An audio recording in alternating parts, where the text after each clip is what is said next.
Seconds out. When Doug Berry suggested we had the quiz again, I sent him an email saying, we're all too old for it, or we're too young. But as he said, I'm under command, and we have this wonderful quiz that we have produced together. I'll take credit for it if it's successful. Have you got your greens in front of you?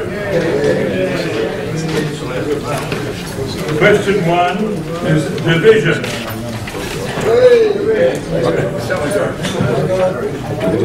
2. Never fired one though. Dream on, John, dream on. No, question 2. Casualty evacuation. It's like in Who Wants to Be a Millionaire, the first couple are easy. 3, crossed swords. Only John Walker can get it right. Cross sword and baton. Cross sword and baton. Here we go. That's one of your questions, Bill. Now, from one of our learned officers here on table 2, the Rambo was a 25-pounder gun on which tank chassis? John? General Brown. Thank you, General Brown. That's the only one. We missed out getting the last new one. So we're still relying on... Are you the one that put it through the hole, the floor in the drill hole, Graham? Did you drive it through the floor at Currambara? No, I was unfortunate to never see one in action. 5 for a 25-pounder, 2 for a 5.5. Hands up those who are still in the contest. There's 2 hands there. 6. This all sorts out the Second World War is. Up the back. Blondie. Blondie. Yeah. With an eye. With an eye. Blondie with an eye. Or blonde, I don't mind. 7. Edwardian. 8. 150 by 150. 9. Those of you who've never got there, I know you're very jealous of these.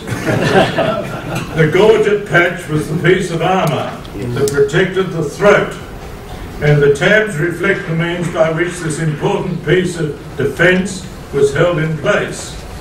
The real presence of red tabs is for the person observing them to prepare to kneel and genuflect.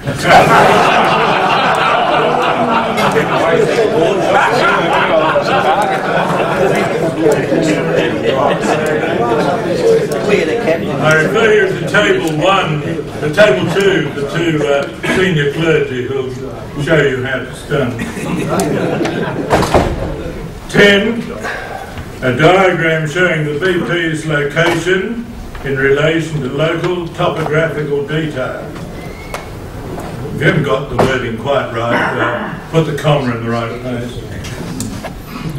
11, white, orange and green. 12,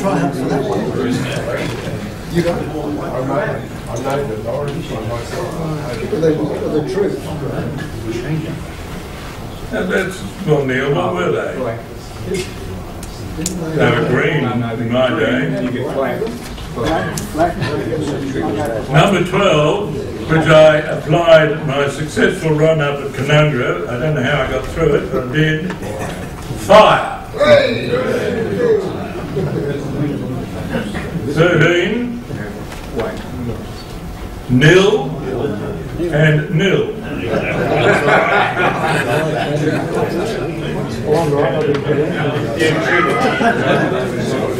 14, ham and beef battery with Armstrong 40-pounders, rifle breech loading. And they originally came from the Brighton battery before that. Thank you. That's correct. 15, 17 kVA. Is that right, Craig? Yep. 16 should be worded. Who was the CO of 10 Million Regiment from 73 to 75? But it's when it was converted, it's Black Sam Stewart. In 57. 17, very technical answer, 3.5 inches, comma, 3,440 inches and 88 millimetres. Now 3 marks for that. 18, line of departure, axis of bore, line of sight and horizontal. 19, The angle of projection is measured between the line of departure and the line of sight. And 20, 150 mils or 8 degrees. Who got 20 right? Please express our thanks to the dining president. Thank you very much.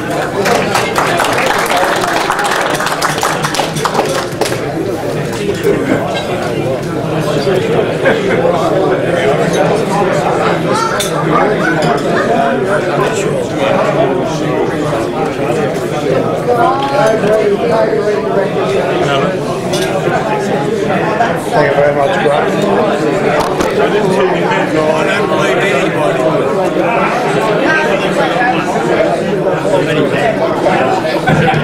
I got one, I got Dustin. In between courses, I said there are no speeches, but there's things that we need to catch up on here and there. The only reason we knew about the nil and nil of the guns was that Bob Semple, I rang him one day asking about what was painted on the shield. And he said, well, we didn't take any bloody guns in and we didn't take any guns out. So I thought that was a fairly interesting question to insert and appropriate to the evening. A couple of things have been brought to my attention that we could have spoken about. I didn't really mention Vietnam veterans who are present here today, and there's about half a dozen or so. Wave your hands if you like. But we've got 101, 103. It's unfortunate that the community doesn't really want to forget you at all. That's just the way things turn out. The other, one other little thing I didn't mention in I'd like to have a theme for these things, and a couple of years ago I said we must get the men from the Second World War here. And that's sort of grown a bit, and we've got quite a few here, and that's a particularly good thing. It brought to my attention that Jack Rogers turned 90 2 weeks ago, and I thought, that's remarkable. But there's probably one or two, hands up who's over 90 here? Bob? And 3. So there you go. We have some 90-year-olds here.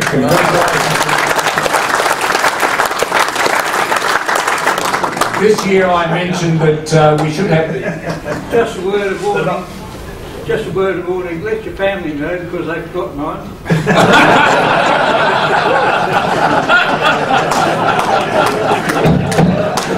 The other thing that I mentioned this year was we'd have a show and tell. Well, that became a bit of a problem because Colonel Walker wanted to bring his grandfather's sword, but he wanted me to secure it and ensure that the RAAA club, we couldn't do any of that. And nothing much has come of it. But I insisted, I brought a swagger stick or cane that I found in the second-hand shop about 3 or 4 years ago. It's presented to the BC of R Battery of 10th Field Regiment in 1956, when it would have been at Frankston. And he was obviously a Second World War officer who was given this cane by his battery officers. So this is a 39 battery cane, which I just happened to, well, it's not a cane, so it's a little, but anyway, a swagger stick, which was quite popular up until the 60s.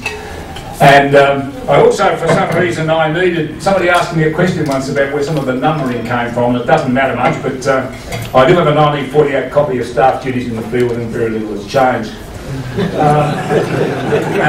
That was given me. Now, just while we're on that, if we want to bring some of these things along, and I have a friend who I've known for many, many years, and his father was at 2nd Regiment, Max Armstrong. His son Ian, he's not a military person at all, neither is he here, but he's helped me and the regiment a great deal by valuing the property at the School of Artillery on 2 occasions and given them some shocks and the like when he's appraised the value of certain bits and pieces there.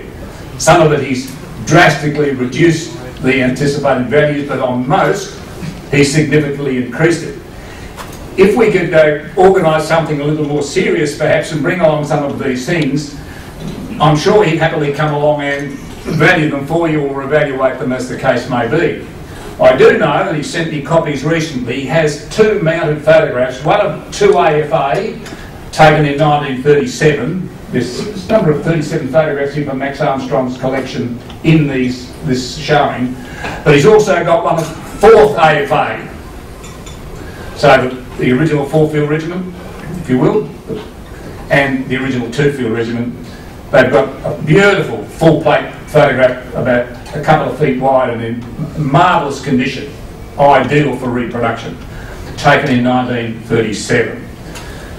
Now, I did mention Brian Dunn to you earlier, and I just thought he might give you an update on what he's doing, because I think what he is doing to try and extend the idea of military history into his region is laudable and commendable, and he'll just give you a brief as to where he's at and trying to get part of that $100,000.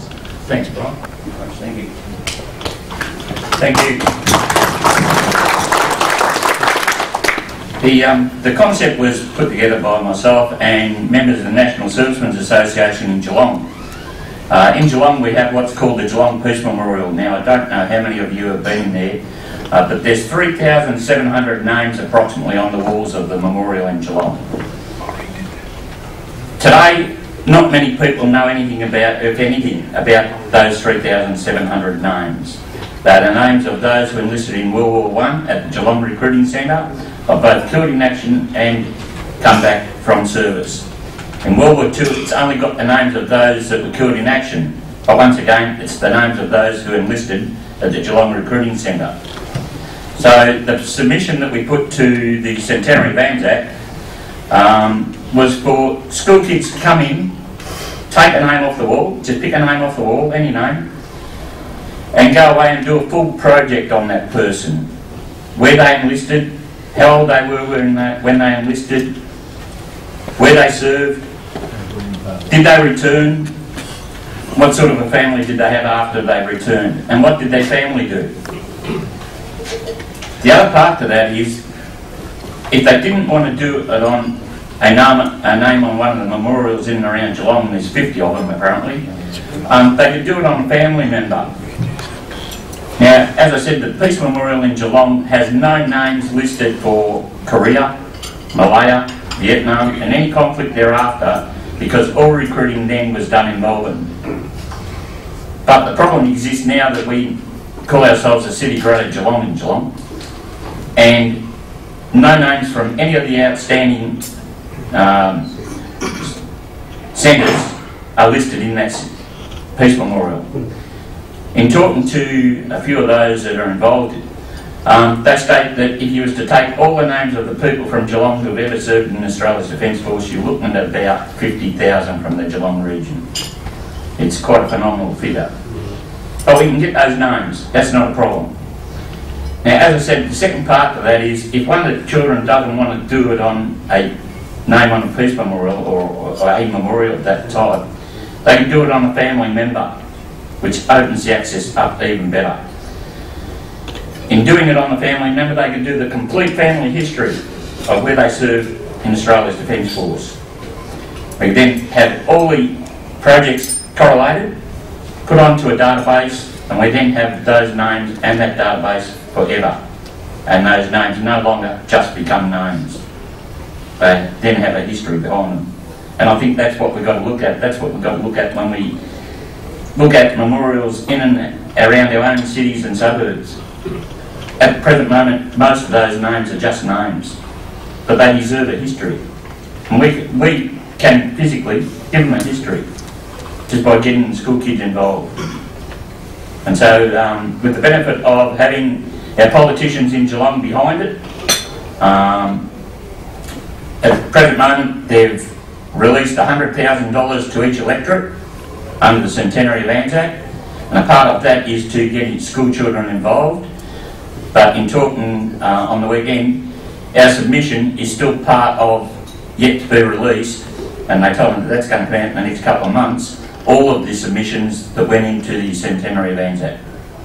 So that's our project, is to get all the names recognised and at the same time to get a history of those people.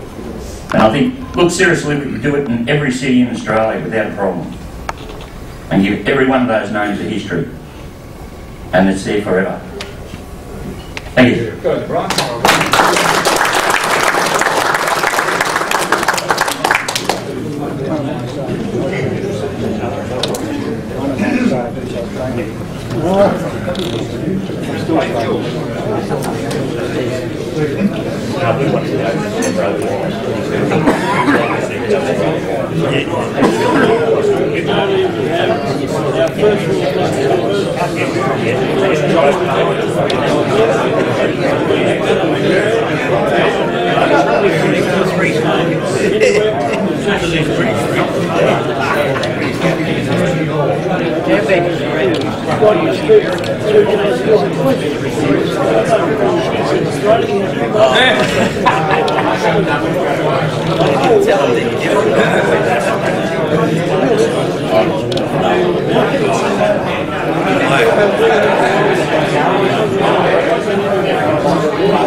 If I had it in me, nobody else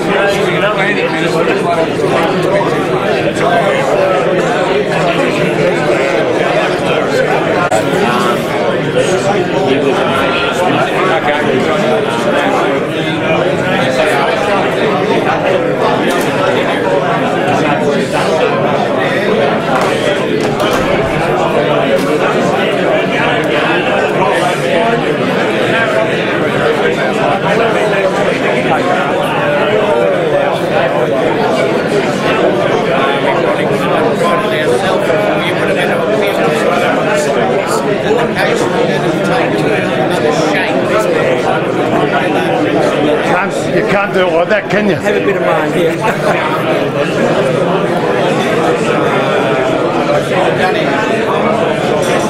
Don't take my bald head now.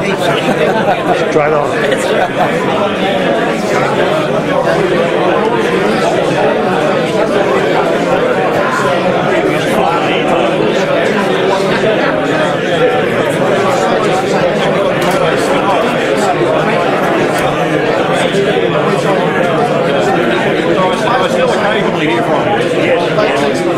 I like to keep in touch with my old friends.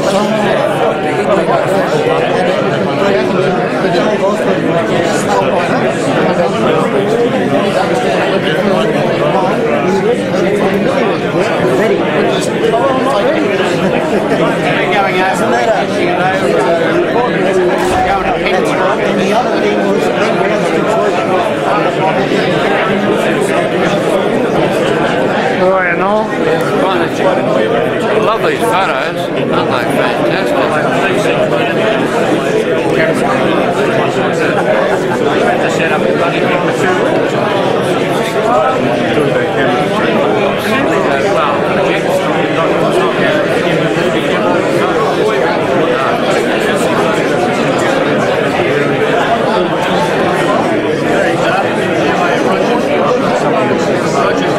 Well,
back on the list apparently.